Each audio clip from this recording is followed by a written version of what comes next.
Энэ үргэлжлээд явах юм бол хятадууд ингээ хаанцлал явах юм бол хөрөнгө оолтын орчин өөрчлөгдөн. Хятад хувьцаа, хятадын эдийн засаг руу бараа үйлчлэгээ ингээ нийлүүлдэг компаниуд, эдийн засгууд. Тэгээд эцэстээ энэ хинт сайн бэ гэх юм бол биднэрт.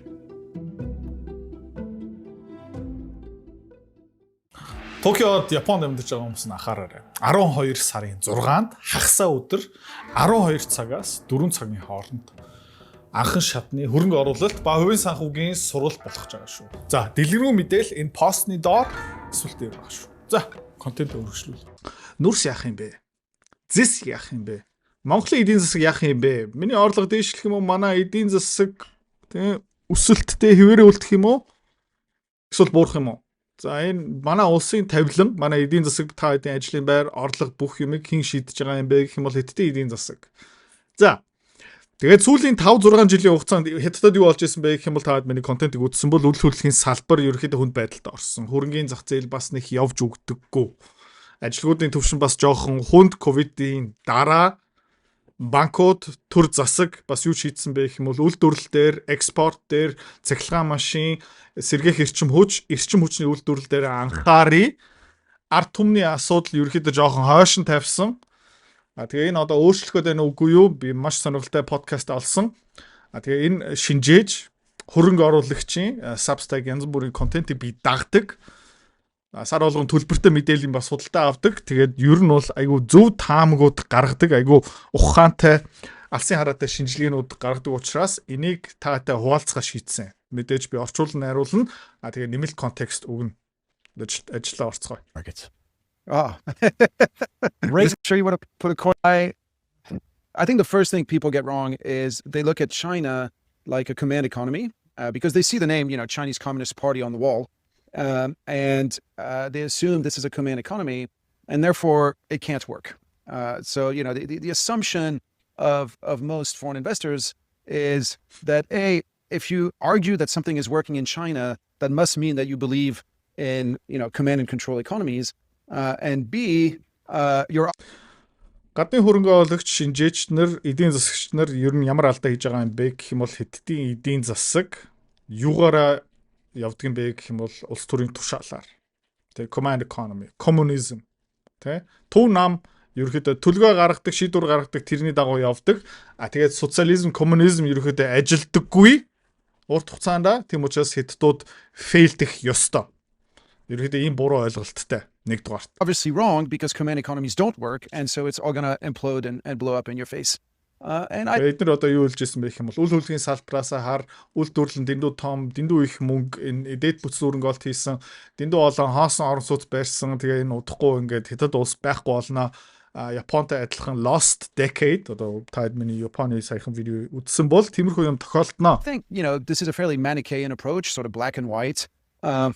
Which doesn't really correspond to an underlying economic reality. There's no doubt that China was that 50 years ago. Тэгээд 50 жилийн өмнө Хятадын эдийн засаг ер нь бол тийм байсан. Гэхдээ Deng Xiaoping ирэх байрснаас хойш тэр чигтээ өөрчлөгдсөн. When China was under Mao rule, you couldn't even decide what you were going to wear in the morning. Everybody had to wear the same thing. You couldn't decide where you were going to work. You couldn't decide, it was a total command and control economy. But the story really of the past 40, 50 years has been by and large a story of gradual deregulation. First you deregulate labor, then you deregulate land, then you deregulate natural resources. And now we're going through the phase of the deregulation of the world of capital. 60 жилийн өмнө Мао дарга бүх юмыг шийддэг байсан. Юу хувцлах уу, яаж амьдрах уу, хаана ажиллах уу бүх юмыг ингэ шийддэг байсан. Хятад улсын эдийн засгад оролцоотой хүмүүс бараг шийдвэр гаргах ямар ч ирэхгүй жинхэнэ тушаалаар явдаг эдийн засаг. Гэхдээ өнгөрсөн 40-50 жилийн хугацаанд юу болсон бэ гэх юм бол Хятадын засгийн газар нам нь улам их ерөнхийдөө чөлөө эдийн засагтаа өгсөн.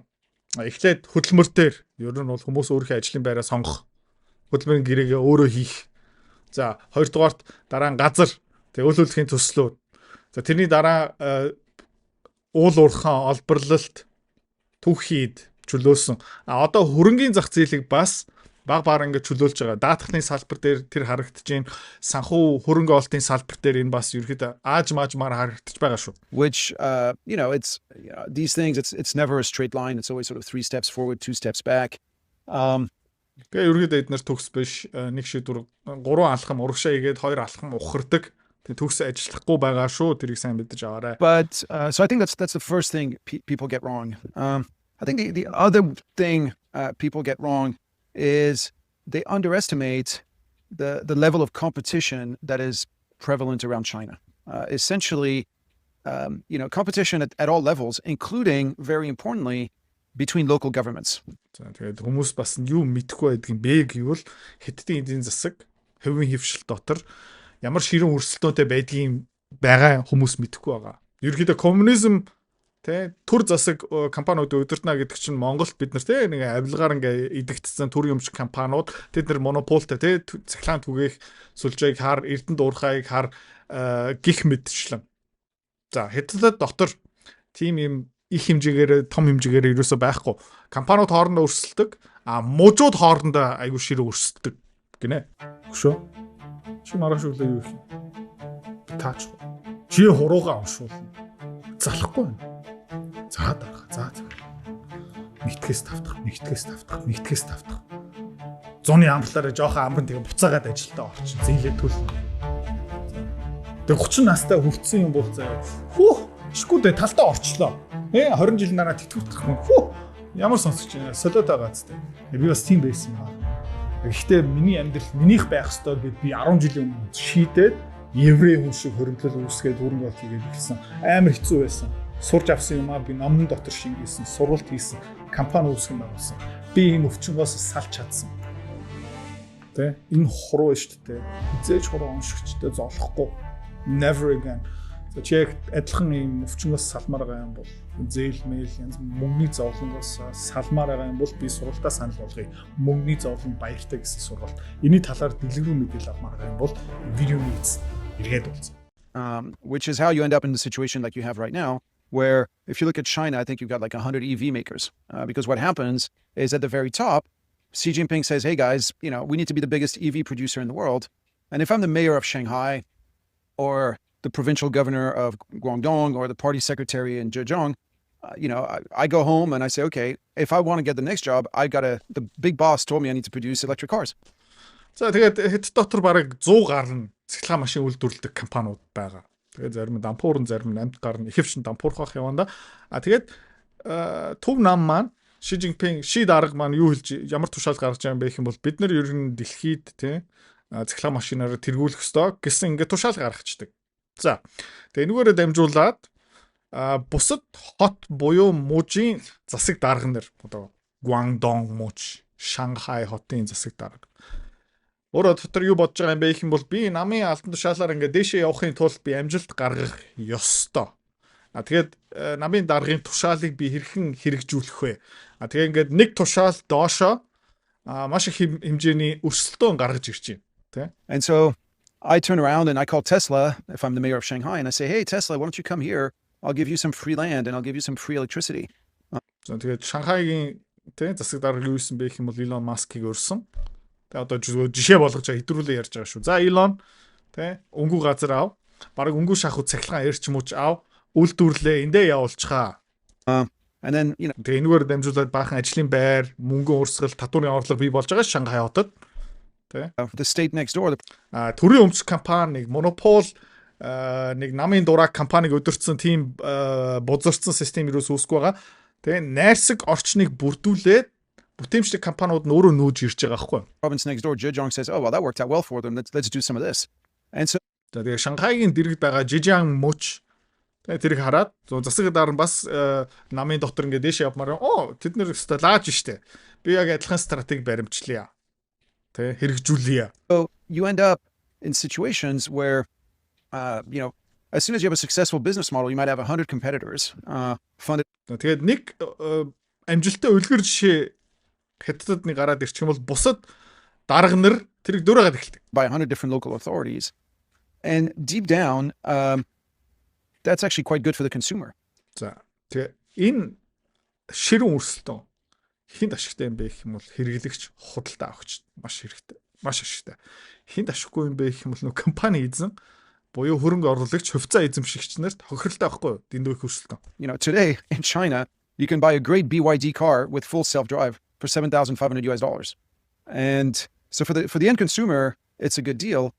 BYD, Sea Lion, Seagull янз бүрийн одоо нэлээд дэжгүй машин, хиймэл ухааны жолоочийн одоо функцтэй $7,500 худалдаж авч болно. Цоошин машин. The shareholders, it can be tough because you know, as soon as you have what you think is a pretty unique business, there's actually a competitor that gets subsidized right next door. And so, you know, these are the sort of unique characteristics of Chinese capitalism. Тэгээд нэг компанигээ цойлоод гарч ирээд ашигтай ажилласныхан дараа хажуудлын хот, хажуудлын мужид дахиад нэг өрсөлдөгч гарч ирж гин. Тэр компани ч гэсэн бас яг адилхан татварын таатай орчин, эрчим хүчний хямдхан үн, газар өнгөө, хөнгөлөлтөө зээл ингээд нүдэд тэгээ энэ тэнд яг ингээд борооны дараа ой модон дотор шиг ингээд мөөг ингээд тэнд ургаж байгаа байхгүй өрсөлдөө. That I think most people who say, oh, well, everything is controlled by the central government who allocates resources, etc., just get completely wrong.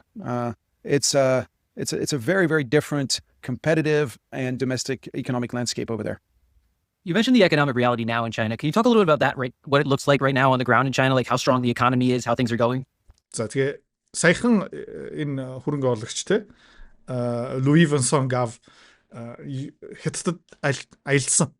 Тэ 2-7 хоног. За тэгээд ерөөхдөө одоо дүнэлтэд хуваах гэж байна. Хятадын эдийн засгийг юу нь яаж өсөж гин үү, хямарж гин үү, агшиж гин үү. So I think to understand where you are today, you actually have to go back 7 or 8 years. Because 7 or 8 years ago, you had a massive, massive shock to the Chinese economy. За тэгээд Хятадын эдийн засаг өнөөдөр ямар шатанд явж байгаа юм бэ ойлгохын тулд 6-7 жилийн өмнө болсон явдлыг ойлгох хэрэгтэй. 6-7 жилийн өмнө, бараг 8 жилийн өмнө Хятадын эдийн засагт юу тохиолдсон бэ гэх юм бол маш том хэмжээний шок болсон. Essentially, the US imposed a semiconductor embargo on China, and the leadership felt, okay, the US just declared economic war on us. You know, they transformed what was a trade war into a tech war, saying, look, we just don't want you to move up the value chain, and so we're going to block you from having access to the high-end semiconductors. Та санаж байгаа бол 2016 онд Donald Trump сонгогдсны дараа шууд анхны арга хэмжээний нэг нь юу байсан бэ гэх юм бол Хятадуудаа худалдааны дан эхлүүлсэн. Тэгээд Donald Trump ба түүний засгийн газар юу шийдсэн бэ гэх юм бол та нар chip mip янз бүрийн high tech юм нийлүүлэхэ болно. Тэгээ юу болж байна гэх юм бол тэр чигтээ хангамжийн сүлжээ нь ер нь бол фейлтэж эхэлж байгаа. Тэ? Та нарыг ерөөхдөө энэ дэд түвшний хамгийн өндөр ашигтай high tech салбар руу оруулахгүй шүү гэсэн ерөөд дайн зарлаа. Тэгээд тэрэн дээр хариу барьсан. Now, the government's reaction to this was essentially to say, okay, if they're blocking us from semiconductors today, tomorrow it could be chemical products, it could be auto parts, it could be anything. Тэгээд Хятадын засгийн газар Европоос өөр, Америкчуудаас өөр жоохон алсын хараатай. Тэгээд Хятадууд нам дотроо эдийн засаг дотроо юу бодсон бэ гэх юм бол за өнөөдөр биднэрт тэ чипүүд нийлүүлэх юм байна. За маргааш нөгөөдөр химийн бодис. Тэ өөр түүхийд, өөр тоног төхөөрөмж, тэ өөр технологиг бас нийлүүлэхэ болчих юм бол тэ манай эдийн засаг яг яах юм бэ? Манай хангамжийн сүлжээ, манай үйлдвэрлэл бүх юм ингээд нураад ирэх юм шүү. Тэгээд нөгөө тал Америкчууд, Европчууд тэ дэндүү их хөшүүрхтэй юм биш шүү. Бид нар дэндүү их барууны эдийн засгуудаас хараад байна. Тэгээд дүнэлт нь хүрсэн. We have to totally, and it's not just the US, because the US can tell ASML not to sell its machines, it can tell TSMC not to sell its chips. So we have to totally de-Westernize our supply chains. Тэгээ энэний гадна бас нөгөө Huawei захидлуудыг хорьсон, Huawei Америкийн зах зээлээс хорьсон автомашины үйлдвэрлэлээр батарей технологи түүхийд бүгдэн дээр нь ерөөхдөө Америкчууд ер нь хориг зарлаад тэгээд Хятадын засгийн газар юу шийдсэн бэ гэх юм бол Америкийн нөлөөний доор байгаа эдийн засгуудаас бид нэр тэр чигтээ хараад бус болох хэрэгтэй юм байна. And so starting in 2018, you see this very clearly in the lending data. The banks are essentially told by the government, guys, no more loans to real estate, no more loans to the consumer, all the money has to go into industry. Because тэгээд нам ямар шийдвэр гаргасан бэ 2018 онд тэгээд Хятадын төв нам үйл хөдлөлийн салбар руу зээл өгөх бол тэ хэрэглэгч иргэдийн иргэдлүү өгж байгаа зээлээ багасга. Тэгээд тэр санхүүжилтийн статистик, банк санхүүгийн статистик харах юм бол банкны салбар одоо санхүүжилтийн хамгийн том салбар зөвхөн хинт мөнгө өгөөд эхэлсэн бэ гэх юм бол үйлдвэрлэл, олборлолт, баяжуулалт, тэгээд эцсийн бүтээгдэхүүн гаргадаг тиймэрхүү сүлжээгийг мөнгөөр нүдсэн. Тэгээ ямар салбарт мөнгө дутж байна гэх юм бол ард иргэдэд мөнгө дутж байгаа. Тэ? Уламжлалт зүгээр энгийн худалдааны компаниудын зээлийн хэмжээ багассан. Нэмээд үйл хөдлөлийн салбарын зээл олголт буурсныхын дараа үйл хөдлөлийн салбар юу болсон бэ гэх юм бол хямрал болсон, төмрийн үн буурсан, гангийн үн буурсан, энэгээр дамжуулаад ааж маажмаараа бас нүүрсний үн буурж байгаа хгүй. We have to move up the industrial value chain much quicker than we thought we did before. I have more than 150. Okay, now do your leg raises, please. Okay. Okay. За. It's a question of economic survival, that we need to build resiliency and independence in our industrial supply chains. За тэгээд үйл хөдлөлийн салбар ард иргэдийн зээл мэйл чухал. Гэхдээ энээс илүү чухал юу юм бэ гэх юм бол манай эдийн засгийн дархлаа. Тэ? Тусгаар тогтол нь эдийн засгийн. And so you had a period for 7 years where all of China's savings, and those savings are massive, all of China's savings essentially went into industry. Тэгээ хүмүүс хэд дотор нэг хөрөнгөний зах зээл нөө хувьцаа ерөөсөө авахгүй тэтгэврийн сангийн систем ерөөсөө хөгжөөгүй байгаа. Хүмүүс илүү мөнгөөр юу хийдэг юм бэ гэх юм бол байр худалдаж авдаг эсвэл банкны хадгаламж дотор хийж байгаа. Монголын юутай яг адилхан. За тэгээд нөгөө засгийн газар маань тушаал гаргаж штэ банкуудад зөвхөн энэ салбарууд руу санхүүжилт өгөөрэй гэсэн чинь тэр тэрбум гарan хятад хүмүүсийн хуримтлал, капитал, хадгаламжийн мөнгө хаашаа урссан бэ гэх юм бол тэрбум их найдын одоо долларын хэмжээгээр хаашаа урссан бэ гэх юм бол тэр дархлаа руу урссан. Now this represented a massive deflationary shock for China and for the world. За тэгээд иргэдийн худалдаа авалтын чадвар буурж ийн яг гэх юм санхүүжилт олгохгүй байна. Үйл хөдлөлийн салбар яаж ийн энэгээр дамжуулаад түүхий төмрийн өдөр нүүрс когшсон нүүрс тэ эрэлт нь буурж байгаа яг гэх юм бол санхүүжилт зогссон учраас тэгээд хятадуудын өөрийнх нь худалдаа авах чадвар нь буурж байгаа яг гэх юм бол дахиад нөгөө санхүүгийн өгшөөрөг нь алга болж байгаа нөгөө худалдаа авалтын салбар дээр яг гэх юм бол бүх мөнгө төр үйлдвэрлэл процессинг хангамжийн сүлжээ рүү явж байгаа учраас тэгээд дэлхийн номер 2 зах зээл хятад улс дэлхийн зах зээлээс худалдаа авалтууд нь ер нь бол багасж байгаа гэсэн үг. Энэгээр дамжуулаад дэлхийд даяар юу болж байна гэх юм бол тий борлуулалтын хэмжээ агшиж байна. Дефляц болж байгаа. Тэг юмны үртэг буурж байна. Нефт, төмөр, нүүрс гэх мэт. Тэгээд сүүлийн 6-9 сарын хугацаанд зис нүүрс гих мэд шин төмрийн өдөр буцаага жоохон stable болж эхэлж байна, доктортой болж эхэлж байна. Зисийн хувьд бүр ингээ өсөд эхэлж байгаа. Тэгээд яагаад энэ подкастыг үзсэн бэ гэх юм бол яагаад зис өсөд байгаа юм бэ? Би ойлгох гэж хичээсэн байхгүй юу. За энийг сонссныхаа дараа толгоон дотор окей ойлголоо гэсэн нэг жижигхэн гэрэл ассан гэх юм уу да. It was actually a twin deflationary shock. The first shock was as you starved real estate of capital, real estate prices went down, consumers tightened their belts, property developers went bust, commodity prices went down. Нэг дугаарт үйл хөдлөлийн салбар тэн дотор байсан bubble ч юм уу зах зээл ерөөхдөө нэлээд хямарсан.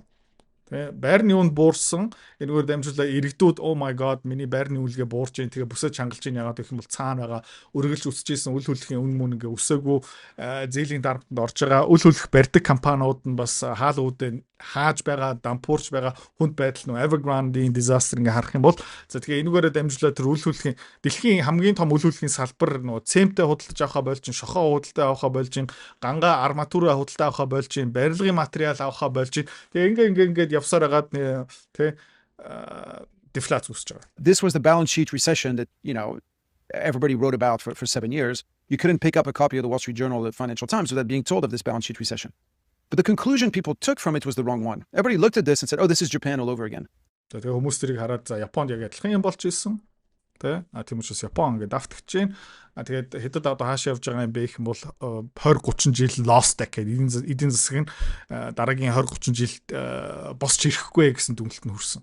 Энэ буруу гинэ энэ хүн. Буруу гинэ. Except that it's not. Except that it's not because in Japan, bank lending totally collapsed. In China, bank lending all went into industry. За. Тэгээд тэр Японы эдийн засгийн тухай би өчтөр бас нэг видео оруулсан. Тэр миний library зүгээр хайчих заяа. Тэг ягаад ер нь бол Японы салбар тэрчтэй дампуурсан юм бэ? Ягаад 30 жил алдсан юм бэ? Ягаад Японы хөрөнгийн зах зээл 30 жил зүгээр ингээ хог болцсон юм бэ? Тайлбар видео байгаа. Зүгээр ингээд баланс, тоо, статистик ингээ харах юм бол Хятадын эдийн засаг адилхан үзүүлэлттэй байсан. Гэхдээ банкны салбар хөрөнгийн зах зээл дампуураагүй шүү. Юу болсон бэ гэх юм бол санхүү банкны салбар тий зээлийнхаа санхүүчлалынхаа урсгалаа ганцхан нэг газар дээр төвлөрсөн. Тийм учраас энэ буруу дүгнэлтэнд эдийн засагч нар хөрөнгө оруулагч нар хүрсэн гэж. And what I think most people missed during those 7 years is how quickly China was moving up this value chain. Now, first, because it had unlimited access to capital, but also, and I think this is the part that everybody underestimates, is over that period, the Chinese workforce dramatically changed. Тэгээд өнгөрсөн 7-8 жилийн хугацаанд Хятадууд Made in China бүтээгдэхүүний чанар эрс сайжирсан. Энэ дэр 100% санал нийлж байна те. Li Auto байна, BYD-гийн машин сайжирсан, Хятадын тоног төхөөрөмж гэх мэт чинь ерөөдөө бүгдээрээ дараагийн шатанд хүрсэн. Яагаад вэ гэх юм бол бараг хязгааргүй санхүүжилт боломжоор нүдсэн болохоор. Тэгээ өнгөрсөн 8-9 жилийн хугацаанд бас Хятад улсын хүн ам өөрчилсөн. Тэнд ажиллаж байгаа хүмүүс нь өөрчилсөн. Хүний капитал сайжирсан. Хүмүүсийн боловсрал дээшилсэн. Тэгээд Хятад улсын засгийн газрын бас нэг томоохон төлөвлөгөө юу байсан бэ гэх юм бол энэ янз бүрийн энэ LGBTQ gender studies нийгэм бла бла бла юм судалгаа боли. Манай улсад юу хэрэгтэй юм бэ гэх юм бол инженерүүд хэрэгтэй. Тэгээд жил болгон хэдэн сая инженер төгсөж байгаа шүү. What do I mean? I went to China to university in the mid-90s, and back then China was graduating 350,000 university students a year. За тэгээ энэ хүн бас 90-ад онд Хятадд их сурвалж сурч ирсэн, тэнд төгссөн. Юу гэж нэ гэх юм бол 90 оны дундуур Хятад улс ойролцоогоор 350 мянган хүүхдүүд жил болгон их сурвалжаас төгсдөг байсан. За. Today China graduates 12 million universities. Өнөөдөр Хятад улс их сургуулийн төгсөгчдийн тоо 12 сая болсон. Students a year. I mean, тэгээд тэр боловсон чанар ингэ дээшилж байгаа. Та зүгээр ингээд харчих заяа. Тэ Цинхуа их сургууль, Бээжин их сургууль, дэлхийн топ сургуулиудаар ингээд улам ингээд дээшээл явуулаа. No country has gone in one generation, because I'm 52, has gone from 350 to 12 million. Түүхэнд 350 мянган их сургуулийн төгсөгчөөс 12 сая хэдэн зуун төгсөгчлөө нэг 20-30 жилийн дотор тийм одоо алхам хийсэн улс биднэрт баг түүхэнд байхгүй. It's mind-boggling. So what you had, and by the way, roughly half of these guys are engineers and like science graduates. So just at the time when money was pouring into industry, essentially China was also producing just an insane number of engineers. Тэгээд нөгөө намын тушаалаар тэр үйлдвэрлэл ханган нийлүүлэлтийн сүлжээ юм зохиодог инженерүүдийн хэрэгцээ оргил цэг дээр нөгөө санхүүжилтаасаа болоод тийм үедээ таарад юу таарсан бэ гэх юм бол хэд хэдэн сая инженерүүд төгссөн. Окей, ер нь бол perfect timing. Баахан үйлдвэрүүд, судалгааны байгууллагууд ингээд хаалгуудаа нээсэн. Яг тухайн үед хэд хэдэн сая инженерүүд төгссөн. So you mentioned энэ бол үнэн шүү дээ. Тэгээ та бодоо үзчих ингээд Хятадууд тэр ингээд баг хотын хэмжээнд үйлдвэрлэлүүдэд нээж байгаа. Тэрийг ингээ оновчтой, ашигтай удирдахын тулд хангамжийн сүлжээ, логистик, түүхийд, үйлдвэрлэл янз бүрийн ингээ санхүүгийн менежерүүд ерөөсөө хэрэггүй ямар төрлийн хүмүүс хэрэгтэй юм бэ гэх юм бол тэр инженерүүд хэрэгтэй байхгүй. Тийм учраас одоо зөв хийсэн гэх юм бол. Rupert in the intro I was with Rupert visiting BYD I think 2 or 3 weeks ago. I can't remember, 3 weeks ago maybe. BYD has 128,000 engineers in their R&D departments. Now, BYD компани 120 мянган инженертэй гинэ. Судалгааны хэлц дотроо юу вэ? Тэ одоо Эрдэнэ хотыг хэд нугалцсан зүгээр дан инженерүүд юм биш. Тэ Монголын одоо бараг хаан улт үүрэг тэр чигтэй BYD зөвхөн BYD компани инженерийн алба болох нэ. To put things in context, Tesla has 85,000 workers. Not in their R&D department, just 85,000 workers, including the guys in there. Тэ Tesla өөрөө 80 мянган нийт ажилтнтай энэ дотор борлуулагч байгаа баба янз бүрийн хүмүүс байгаа. BYD 120 мянган зөвхөн судалгааны тэ инженертэй. on the factory chain, tightening the bolts, etc. So BYD in their R&D department has 50% more workers than Tesla. So anyway, so money absolutely poured into industry. And I think what the world missed was as all this money, as all these human resources poured in, China very rapidly moved up the value chain. Тэгэд хэдэн сая өндөр боловсралтай бүтээмжтэй хүмүүс хөдөлмөрийн зах зээл рүү нэвтэрч орсон. Асар их хэмжээний санхүүжилт дээрээс нь нэмэгдсэн. Тэгээд хятадууд үйлдвэрлэлээрээ бүтээмжээрээ бүр ингээд огцом хөгжсөн. Тэрийг хүмүүс анзаарав. If I told you in 2020, guys, by 2023, China will be exporting more cars than any other countries, you would have laughed in my face. Өнөө юу хэлж байна гэх юм бол яа 2020 онд те би чамд хятадууд дэлхийн хамгийн их машин үйлдвэрлэдэг болно. 3-4 жилийн дараа. Одоо 2020 онд 23 онд хятадууд дэлхийн номер 1 автомашин үйлдвэрлэгч болно гэхээс хүмүүс заашаа гэхээсэн гинэ. And if I'd said by 2025, you'll visit BYD and you'll wish you could buy those cars in your country, you would have been like, you would have kicked me out of the room and called me ridiculous. За тэгээд 2020 онд дахиад 25 онд чи BYD Made in China машины үйлдвэр дээр очиод oh my god ийм машин би өөрийнхөө улстай авах юмсан Америкт би энэ машиныг худалдаж авах юмсан одоо иймэрхүү таамаг хэлэх байсан бол чи зүгээр зайлаа намайг хөөгөө гарах байсан гинэ үнэ тэ 5 жилийн дотор амар But yet here we are. And so what you've seen on cars, and I think people now realize it, because as soon as you travel, if you go to Brazil, if you go to South Africa, if you go to Saudi Arabia, you see the Chinese cars everywhere. What you've seen on cars, it's the same thing for tractors, it's the same thing for ships.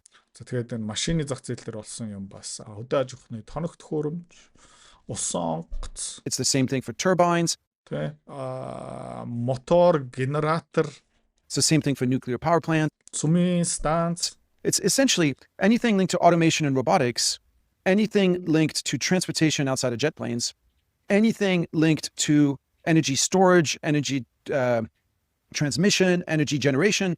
By now, China has actually leapfrogged the West, where it's producing, thanks to all these people and all this money that's gone into it. тэ логистик тэ эрчим хүч үйлдвэрлэл дамжуулалт гэх мэт чинь хүнд аж үйлдвэрийн сектор хятадууд цөөх хэдэн жилийн дотор барууны эдийн засгуудыг аль хэдийнэ гүйцэцсэн. It's producing better products at a cheaper price. So that was the, Тэ илүү чанартай бүтээгдэхүүн хамаагүй хямдхан. Эсвэл адилхан чанартай хамаагүй хямдхан. Эсвэл чуд мя хамаагүй хямдхан. I think that the second big deflationary shock. So that brings you to today. Sorry, it's a long-winded answer to your question, but that brings you to today. You have to understand. За тэгээ өнгөрсөн 7 жилийн хугацаанд бүтээгдэхүүний үртэг нь буурсан. Санхүүжилтийн нөлөө дэлхийн эдийн засаг ер нь бол хятадын зах зээл рүү хангалттай бараагаа зарч чадаагүй. Тийм учраас дэлхийн эдийн засаг бас жоохон хямарсан, жоохон удааширсан. Хятадын үйл хөдлөлийн салбар гих мэт шин агшлаа. Тэгээ өнөөдөртөө ингээ ирлээ. За тэгтээ өнөөдөр юм нь өөрчилж ийн гэж. Where you are today, you've had this balance sheet recession, this deflationary shock for China, for the world, that was a direct result of essentially a geostrategic imperative. A geostrategic imperative of we need to cushion our economy against U.S. attacks. So, 2018, the U.S. punches China on the face. China has no choice but to take the punch. So it takes the punch. 21, Biden comes back to power. China thinks this is going to be better. It's actually worse. So China gets punched in the face again, can't do anything. Except go to the gym, get jacked, get strong. So that Biden... За тэгэхээр 2018 онд Трамп даалгадуулсан гоншгонох ямар ч ирэхгүй зүгээр чимээгүй тэ твчих хэвээр. За Жо Байден гарч ирээд гайг болох хэлбүүдээ гэсэн чинь Жо Байден тэр хоригуудаа ингээ бүр нэмсэн тарифуудаа өргөжлүүлсэн. Хятадууд дахиад алгадуулсан. Дахиад арга хэмжээ авч чадаагүй. Гэхдээ 2018-аас өнөөдөр хүртэл хятадууд юу хийсэн бэ гэх юм бол төмөр үргэсэн жимд явсан бэлтгэлээ хийсэн. Одоо бэлэн. 25, when Trump comes back in, and this time Trump is pissed when he comes back in. And he doesn't just punch China. He punches Canada, he punches Mexico, he punches Europe, punches absolutely everybody because he's angry. The one country that is able to stand up because they've spent the past 7 years getting fit in the gym is China. Тэгээд Трамп одоо 2024 он 25 онд гарч ижээ. За тэгээд Трамп хүн болгоныг алгадаад эхэлсэн. Канада, Европ, Бразил, тэ Япон, Солонгос тэгээ бүгдийг нь алгадсан. Хинч хариу барьж чадаагүй. Ганцхан хэнийг алгадчих чадаагүй юм бэ гэх юм бол Хятадууд. Яг гэх юм бол өнгөрсөн 7 жилийн хугацаанд тэ тасралтгүй бүрэн фокустэй бэлтгэл хийсэн учраас. So, US goes to punch China, says, okay, you want to go? Let's go. Gloves off. Let's go. Let's do this. You tariff me, I tariff you. You embargo me, I embargo you. And that brings you to the meetings in Geneva, Kuala Lumpur, Seoul that we just had, where essentially the US is forced to back off. Тэгээд Америкчууд тэ Трамп алгадаар эхэлсэн. Гэсэн чинь энэ удаа Хятадууд зүгээр чимээ үгэртэй арайгүй юусэн мэ. За гарах юм өгшөө. Гадаа уулзъя. Гадаа уулзсан. Тэгээ хоорондоо ингээд алцаад эхэлсэн тэ тариф 34%, 50%, 70%, 100%, 150%, 200%. За ингээд дараа ингээд Женев, Куала Лумпур гэх мэт чинь уулзаад тэгээ эцээцтэй хэн буулт хийсэн бэ гэх юм бол Америкчууд. Эцээцтэй хэн хангамжийн сүлжээ дээр одоо асар их хэмжээний хөрөнгө оруулалт хийх ёстой юм бэ гэх юм бол Америкчууд. Эцээцтэй хэн түүхий эдийн хомсдол, газрын хавар элемент ба асуудал орсон бэ зэвсэг үйлдвэрлэл Америкчууд. Яг гэх юм бол тэд нэр өнгөрсөн 8 жилийн хугацаанд, өнгөрсөн 30 жилийн хугацаанд жимэнд яваагүй. Тэд нэр юу исэн бэ гэх юм бол кол авсан, пи уусан, архицсан, шаудсан, зээлээр амьдэрсэн нэг ч бэлтгэл хийгээгүй. The US is forced to back off because you have the CEO of Raytheon that says in 3 weeks I can't produce missiles. You have Ford shutting down factories because they don't have access to rare earths. And so all of a sudden, зэвсгийн үйлдвэрлэгч компани окей 2-7 хоногийн дараа бид нэр манай үйлдвэрлэл зогсон. Автомашины үйлдвэрлэл окей бид нэр дахиад нэг 7 хоног үйлдвэрлэж чадсан. За тэгээ газрын хавар элемент сорнос дутах юм бол манай үйлдвэрлэл зогсноо. Тэгээ Donald Trump болт хийх ёстой болсон. the main method of pressure that the US has is high-end semiconductors, and China with DeepSeek and with Quen has shown that actually we can do AI without the high-end semiconductors. Your concern was, how do I cushion my economy from US attacks? За тэгээд Ши Жинпинг ер нь бол 2018 оноос 2024 оны хооронд яаж амьдарч исэн бэ гэх юм бол өглөөс хэрэхтэй би ерөөхдөө Америкчуудын дайралтаасаа эдийн засгаа хэрхэн хамгаалах вэ тэр толооны өвчин байсан. Тийм учраас жимдээ явсан. That was your number one concern. Today, you no longer worry about this. Өнөөдөр тэр хамаагүй болцсон. Хангалттай бэлтгэл хийсэн учраас. That ship has sailed. In fact, now it's the US that has to worry, how can I get rare earths? How do I make sure that my Тэгээ одоо яг Хятадуудын зовлон аимшиг кинон дотор Америкчууд амьдарч байгаа. car plants don't shut down? How do I make sure that I can still produce missiles for Ukraine, for Israel? That is now, the concern has shifted. Instead, if you're China now, the concern is my people aren't getting married anymore. They're not having kids. My birth rate is collapsing because, the balance sheet recession has hit the millennials, your 25 to 40-year-olds. It's hit the millennials really, really hard. За тэгээ хэцүү одоо юунд анхаарч эхэлж байна гэх юм бол хүүхдүүд гарахгүй байна. Хүмүүс хоорондоо суухгүй байна. Тэ? Хүмүүс юм худалдаж авахаа болж байна. Хүмүүсийн ад шагаал буурч байна. Тэ? Тэгээд тэр 2018, 17, 19 оны шийдвэр хинт хамгийн хүн цохилт ирсэн байх юм бол нөө millennials дээр. Тэ? Одоо миний үеийнхэн. Тэ? Дараагийн байр авч чаддаг, байраа томсгох чаддаг гих мэт чи бүх юм ингээ хойш тавьсан хүүхд гарах марах гих мэт. Одоо энэ дээр төвлөрч болно гинэ. They've been the bag holders in the balance sheet recession. And so now you have to essentially help those guys out. And so now, if you look at the 5-year plan of 5 years ago, it was all about increasing supply. Now, the 5-year plan is all about increasing demand. За тэгэхэд 5 жилийн өмнөх Хятад улсын 5 жилийн төлөв харах юм бол юуны төлөө байсан бэ гэх юм бол үйлдвэрлэл, нийлүүлэлт. Тэ? Бүх юм дээр түүхий эцсийн бүтээгдэхүүн. Саяны баталсан 5 жилийн төлөвлөгөөний юун дээр үндэслсэн бэ? Юун дээр фокусж байгаа юм бэ гэх юм бол эрэлт, худалдаа авах чадвар. Тэ? Ард түмний дансны үйлдвэрлэл, бодит орлого, хоримтлал үүсгэх, гэр бүл үүсгэх, тэ? Амьдралаа дээшлүүлэх. And so today you turn around and China is now running budget deficits of 10% of GDP. Тэгээ одоо төсвийн алдагдлал Хятад улсын эдийн засаг дотор бараг 10% орж байгаа. Нилээн өндөр. Тэ? Бараг дайны эдийн засаг руу ингэ шилжиж байгаа байхгүй юу? Яг гэх юм бол ард иргэдийн асуудлыг шийдвэрлэх гэдэг. Second biggest economy in the world. And I think this matters, not just for China, of course, consequences, China's having a bull market, etc. But globally, even if you say, I don't care about what's happening in China, I don't want to hear about it, I hate the place, even if you're the most neoconservative of neoconservatives, the reality remains that for, 7 years, China was a huge deflationary drag for the world. It followed a very deflationary policy. which allowed the US, Europe, Japan to follow very easy fiscal, very easy monetary policies because China was such a deflationary drag. The days of China being that deflationary drag are now going to be behind us. За тэгээ Хятадууд 2017-18 онд дотгошоо анхаарад ард иргэдээ хохироогоод нийлүүлэлтээ ингээд дээшлүүлээд юу болсон бэ гэх юм бол эдийн засаг нь ерөөхдөө агшсан. Тэгээ Хятадын эдийн засаг агшна гэдэг чинь дэлхийн эдийн засаг бас хангалттай өсөхгүй, өмнөх шигээ өсөхгүй эсвэл агшин гэсэн үг. За энэгээр дамжуулаад юу болж байна гэх юм бол инфляц дэлхийн даяар буурж байгаа гэсэн үг. Энэгээр дамжуулаад Америкчууд, Япончууд, Германчууд, Европчууд ер нь бол нэлээд сул мөнгөний бодлогоо явуулж болно. Их хэмжээний мөнгө хэвлэж болно. Яг гэх юм бол инфляц харьцангуй гайгүй. Болон коронагийн дараа. Одоо Хятадууд юу хийж байна гэх юм бол мөнгө хэвлэжийн төсвийн алдагдлалд орж ийн мөнгө зээлээд ард түмнийхээ кермагийг дэмжиж байгаа учраас юу бол магадaltaй юм бэ гэх юм бол нөгөө эсрэг мөчлөг эхэлж магадгүй. Тэ? Хятадууд юм худалдаж авч эхэлнэ. Эрэлт нь өснө. Төмөр, нүүрс, зис. Now, I'm not saying, that China is going to be this big inflationary shock, but at the margin, China's deflationary impact is now abating. They're following much more reflationary policies. And as they follow reflationary policies, you are seeing the impact on the market. You're seeing the impact on the market through the outperformance of emerging market debt, the outperformance of emerging market equities, the outperformance of metals, the outperformance of miners. The one reflationary trade that hasn't really worked yet is energy. За тэгээд ер нь бол уул уурхай түүхий эд. Тэ Хятадтай ойрхон байгаа эдийн засгууд Хятад руу юм нийлүүлдэг улсуудын баланс эдийн засгийг ерөөхдөө одоо сайжирч байна. Зис өсөө явж байна. Төмрийн өдөр гих мэд шин ер нь бол Оролтой хүрсэн тэгээ буцаагаад жоохон өсөөд эхэлж байгаа. Шанхай тэ эсвэл Хонконгийн хөрөнгийн биржийн хувьцаануудыг харах юм бол Alibaba, JD янз бүрийн ингээ хувьцаануудыг хараарай. Тэд нэр ерөөхдөө өнгөрсөн 9-оос 12 сарын хугацаанд юу хийж эхэлсэн бэ гэх юм бол буцаагаад өсөж эхэлж байгаа. Юунаас болж байгаа юм бэ гэх юм бол Хятадуудын стратеги анхаарлал төлөвлөгөө өөрчилсөн болохоор гинэ өөрийнхөө судалгаа дүгнэлтэд бас хийгээрэй. But if that does, then we move into a very, very different investment environment.